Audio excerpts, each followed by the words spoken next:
Hey guys, I'm Anna, and today I'm going to show you how to fix Paylocity app if it isn't letting you log into your Paylocity account.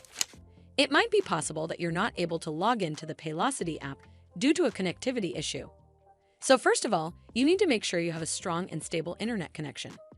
To do so, you need to do a quick test to check if your internet's working or not. Simply open up an app that runs on internet other than the Paylocity app and check if it's working or not. You can also try switching from Wi-Fi to mobile data and vice versa. Doing this might help you log into your Paylocity mobile app. This should fix the issue, but if it doesn't, then you need to make sure you're running the latest version of the app. Open up App Store on your device, and then tap on this search icon in the bottom right corner. Then search for the Paylocity app. And if you see this update button right next to the app name, simply tap on it to make sure you're running the latest version of the app. But if you still encounter this issue, then you need to clear App Cache. Go to your device settings and then scroll all the way down to General and tap on it. Then tap on iPhone Storage.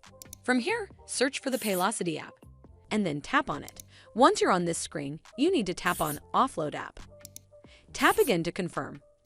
It'll take a bit for processing, and then a reinstall button will show up. Simply tap on it to reinstall the app. This should fix the issue, but if it doesn't, then you need to completely reinstall the app. Follow the on-screen instructions to navigate all the way to the app page. Once you're on this screen, tap on Delete App to uninstall the app from your device. Once uninstalled, you need to open up App Store and then search for the Paylocity app right over here in the search bar, and then click on this Get button to install it back on your device. Well, that's how you fix Paylocity app if it isn't letting you log into your Paylocity account. I hope you found this video helpful. And if you did, make sure you give it a thumbs up to see more videos like this, and don't forget to hit that subscribe button. We'll see you in the next one.